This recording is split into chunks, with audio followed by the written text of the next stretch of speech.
Olá, seja muito bem-vinda, seja muito bem-vindo a mais uma análise aprofundada. Hoje a gente vai mergulhar de cabeça em um capítulo fascinante, o capítulo 18 do Evangelho de Mateus. Um capítulo denso, né? Cheio de camadas. Muitas camadas. E para essa nossa conversa, a gente está com um material de apoio ótimo. Duas bíblias de estudo com notas excelentes, a Holman e a Nova Almeida Atualizada, a NAA, e também um artigo bem direto ao ponto do Mark Dever sobre disciplina na igreja. Que vai ajudar a gente a navegar umas partes mais espinhosas do texto. Exatamente. A nossa missão aqui é tentar decifrar o que Jesus estava ensinando sobre a vida em comunidade. E os temas são pesados. Humildade, como lidar com as tretas internas e um perdão que desafia a lógica. E tudo começa com uma pergunta que, no fundo, todo mundo já se fez de um jeito ou de outro, né? A pergunta de $1 milhão. Afinal, quem é o maior no reino dos céus? É a típica pergunta de quem está pensando em carreira, né? Quem vai ser o CEO do reino? Mostra que a cabeça dos discípulos, mesmo andando com Jesus, ainda funcionava na lógica do poder, da hierarquia. Totalmente. E a resposta de Jesus, ela não é uma resposta, é quase uma demolição dessa mentalidade. Ok, vamos analisar isso. Porque ele não dá um organograma, não lista qualidades, ele faz algo que deve ter deixado todo mundo assim, sem entender nada na hora. Ele quebra o protocolo. Totalmente. Ele chama uma criança que devia estar brincando por ali e bota ela no centro da roda. E a resposta dele é, basicamente, tá vendo essa criança? O padrão é esse aqui. Exatamente. E esse gesto é a chave de tudo. As notas das bíblias de estudo que a gente tem são bem claras nisso. O ponto não é ser infantil, tipo o bobo ou o ingênuo. A questão é ter a atitude de uma criança. E o que isso quer dizer? Dependência, talvez? Exato. Pensa numa criança daquela sociedade. Status zero. Nenhum poder. Nenhuma conquista para exibir.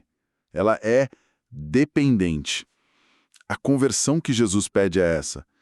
Abrir mão da nossa autossuficiência, da nossa sede por status e assumir uma postura de confiança total em Deus. É uma inversão completa da lógica do mundo. Completa. Quer dizer, para entrar no jogo, você tem que rasgar o livro de regras que todo mundo usa. E o melhor jogador é quem menos se preocupa com o placar. Mas logo depois disso, e é aqui que, para mim, a coisa fica realmente interessante, o tom da conversa muda. Drasticamente. Muda muito. Jesus lança uma das advertências mais pesadas que a gente encontra nos evangelhos. Uma advertência brutal. Ele fala que seria melhor amarrar uma pedra de moinho no pescoço e ser jogado no mar do que fazer um desses pequeninos tropeçar. E esses pequeninos não são só crianças, né? Não. São os crentes com essa fé humilde, essa fé dependente que ele acabou de elogiar. Exato. A imagem é violenta de propósito. Ela estabelece o valor imenso que cada pessoa na comunidade tem e a responsabilidade gigantesca que um tem pelo outro. E essa linguagem radical continua. Ele fala de cortar a mão, arrancar o olho. Sim. E, obviamente, como as notas explicam, isso é uma hipérbole, uma figura de linguagem. Claro, ninguém ali estava pensando em automutilação. Mas a força dessa imagem serve para quê exatamente? Serve para comunicar a seriedade do pecado. A ideia é, se algo na sua vida, mesmo que pareça essencial, como sua mão ou o seu olho, está te levando a pecar ou, pior, fazendo outros pecarem, você tem que lidar com isso, de forma drástica, decisiva. É uma tolerância zero com o que pode destruir a fé? Isso. A saúde espiritual da comunidade é a prioridade máxima. É uma cirurgia radical para salvar o corpo todo. Ok.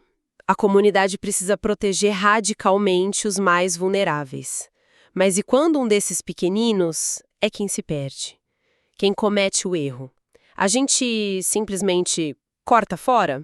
Como a mão ou o pé? Ótima pergunta. E acho que é aí que a famosa parábola da ovelha perdida entra, mas com um foco que talvez a gente não espere. Exato. Essa transição é genial. Normalmente a gente ouve sobre a ovelha perdida e pensa na evangelização, em buscar quem está lá fora. Sim, é o uso mais comum dela. E claro, a parábola serve para isso também. Mas aqui, no fluxo do capítulo 18, o contexto é outro. A Bíblia de Estudo Roman destaca que a parábola está ilustrando o cuidado de Deus com um membro da própria comunidade que se desviou. Ah, interessante. O foco é interno. Interno. É a história de um pastor que não diz: ufa, ainda tenho 99. Uma menos não faz diferença. Ele para tudo, se arrisca e vai atrás daquela uma que se perdeu. Essa mentalidade que tem que guiar a comunidade. E essa mentalidade de busca de restauração é a base para aquele processo de disciplina que Jesus descreve logo em seguida, né? É a base de tudo. Um processo que, sendo bem sincera, parece super organizado no papel, mas na vida real soa incrivelmente difícil. Até meio constrangedor de aplicar hoje em dia. É totalmente constrangedor. E foi feito para ser. O objetivo não é ser fácil, mas nota que o foco é sempre a reconciliação. O primeiro passo é o mais discreto possível. Uma conversa particular. 1 a 1. 1 a 1. A ideia é resolver sem expor ninguém, sabe? Dá a chance do arrependimento privado. Só se isso falhar, o círculo aumenta um pouco. Você leva 1 ou 2 testemunhas. Mas não para criar um tribunal, certo? De jeito nenhum. Não é para formar um júri e julgar a pessoa. As testemunhas estão lá para confirmar os fatos e que uma tentativa de reconciliação foi feita. É uma proteção contra a fofoca, contra acusações falsas. E se nem isso funcionar? Aí, só aí, o assunto vai para a igreja, para a comunidade toda. E só como último, extremo e doloroso recurso. Se a pessoa se recusa a ouvir a comunidade inteira, ela passa a ser tratada como alguém de fora. Como um gentio e publicano, na linguagem da época. Exato. E o artigo do Mark Dever nos ajuda a entender isso com uma distinção importante. Ele fala de disciplina formativa e corretiva. Sim, achei essa parte do artigo muito útil. Porque a ideia de excomunhão soa muito pesada, quase medieval. É pesada. O artigo do Dever coloca isso num contexto que vai além da punição, né? Exatamente. Dever diz que 99% da disciplina na igreja deveria ser a formativa. E o que seria isso? É o ensino constante, a pregação, os estudos, a convivência que molda o caráter e ajuda as pessoas a crescerem. É prevenção. A disciplina corretiva, que é esse processo de 4 passos, é a cirurgia de emergência. Só para casos graves. Exato. Ela só acontece quando um pecado público e sem arrependimento ameaça a saúde de todo o corpo. E mesmo a excomunhão, o último passo, não é um você está demitindo da fé. É um ato de luto, um reconhecimento público de que a pessoa, com suas atitudes, já se colocou fora da comunhão. Então é mais uma constatação do que uma punição. Na visão dele, sim. É um último apelo radical. Como se a comunidade dissesse, sua atitude é tão séria que não podemos mais fingir que está tudo bem. Esperamos que isso te leve ao arrependimento para que você possa voltar. O objetivo final é sempre a restauração. Faz sentido. Mas, na prática, um processo desses não corre um risco enorme de virar, sei lá, uma caça às bruxas? Com certeza. Uma ferramenta de controle ou de poder? A gente consegue imaginar isso funcionando hoje, sem virar um grande drama? Essa é a objeção perfeita. E o texto parece antecipar isso. Logo depois de descrever o processo, Jesus fala sobre ligar e desligar na terra e no céu. Exato. Isso soa como uma autoridade imensa. Um poder absurdo, né? Mas Jesus coloca uma condição. Onde estiverem 2 ou 3 reunidos em meu nome, eu estou no meio deles. Ah, o em meu nome é a chave. É a chave e o limite. A autoridade da igreja não é um cheque em branco. Ela só é válida quando a comunidade está agindo em nome de Jesus, ou seja, com o caráter dele, com a motivação dele, a humildade e a busca pela restauração que a gente acabou de ver. Se vira uma caça às bruxas. Já não está sendo feito em nome dele. A presença dele é a garantia e, ao mesmo tempo, o limite dessa autoridade. Entendi. A autoridade está condicionada ao caráter. E depois de toda essa conversa pesada sobre disciplina, pecado, aí vem o Pedro, que é sempre o mais prático de todos. Sempre ele. É como se ele dissesse: ok, entendi a teoria, mas e na prática? Quantas vezes eu tenho que perdoar meu irmão? 7 vezes tá bom? E ele devia estar se achando o máximo da espiritualidade, né? Com certeza, 7 vezes já parece super generoso. Muito. Alguns rabinos da época ensinavam que perdoar a mesma pessoa 3 vezes já era o bastante. Na quarta, paciência. Pedro dobra o número e ainda adiciona 1, o número da perfeição. Ele estava fazendo uma proposta super generosa. E a resposta de Jesus? A resposta de Jesus simplesmente explode essa calculadora. Não digo até 7, mas até 70 vezes 7. Que não é pra gente pegar um caderninho e anotar 490, né? De jeito nenhum. É uma hipérbole para dizer: Pedro, você está fazendo a pergunta errada. Não se trata de contar, se trata de perder a conta. O perdão no reino não tem limite. Nenhum. E para mostrar por que esse perdão ilimitado é a única opção lógica, Jesus conta uma história com números, que, como eu li nas notas, são propositalmente absurdos. A parábola do servo incompassivo. É uma parábola sobre escala. O choque está todo nos números. E as bíblias de estudo que a gente está usando são ótimas para nos dar a dimensão disso. A primeira dívida de 10.000 talentos. 10.000 talentos. Pelo que eu li, isso não é só muito dinheiro. É uma quantia que beira o cômico de tão grande. Exatamente. É para ser algo que a gente nem consegue calcular direito. Um talento já era uma fortuna. Equivalente a quanto, mais ou menos? Uns 20 anos de trabalho de uma pessoa comum. 10.000 talentos seria algo como 200.000 anos de trabalho. 200.000 anos. É. Impagável. As notas da ANEA mencionam que essa quantia podia ser maior que a arrecadação anual de impostos de uma província inteira. É uma dívida inimaginável.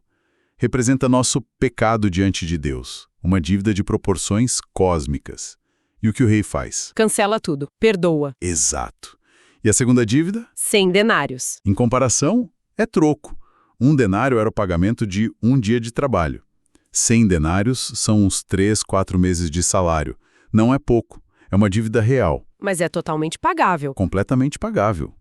E essa dívida representa as ofensas que as pessoas cometem contra nós. Então a dinâmica é devastadora. O cara acabou de ter a dívida do tamanho do PIB de um país perdoada. Exato. Ele sai da sala do rei, livre, e a primeira coisa que ele faz é encontrar um colega que lhe devia o valor de um celular usado e o agarra pelo pescoço, exigindo o pagamento. É inacreditável.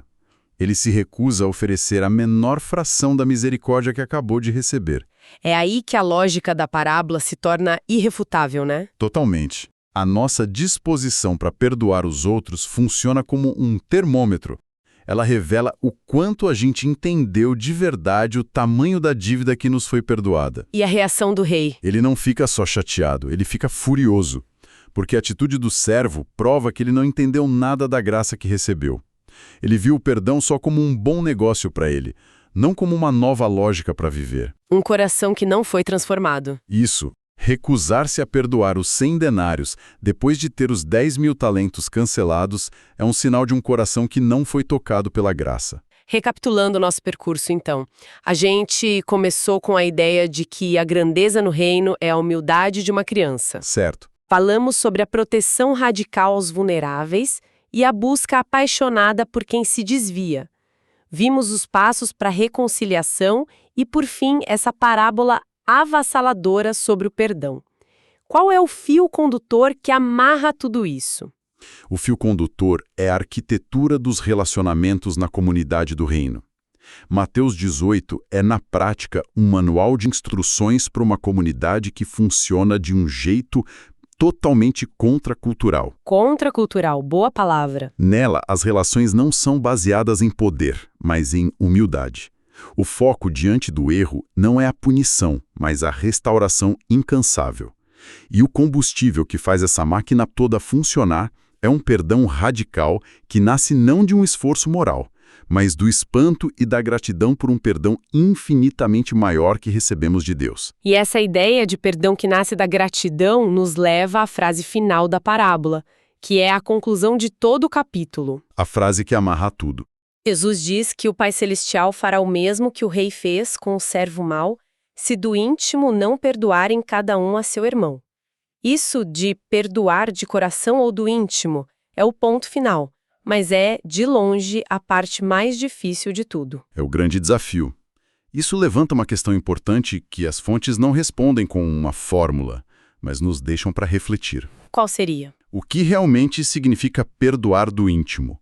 Como a gente consegue diferenciar um perdão que é só da boca para fora, talvez para cumprir um protocolo religioso, social, de uma transformação real, interna, na nossa atitude em relação a quem nos feriu? É uma pergunta difícil. Muito. O capítulo não dá uma lista de 5 passos para o perdão de coração, mas ele nos dá o diagnóstico. Um coração que não consegue perdoar é um coração que talvez ainda não tenha se dado conta de que teve uma dívida de 10.000 talentos perdoada. A ficha ainda não caiu. Exato. E a reflexão que fica é essa. Será que a nossa dificuldade em perdoar os 100 denários dos outros não é um sintoma de que ainda estamos tentando, de alguma forma, pagar a nossa própria dívida impagável?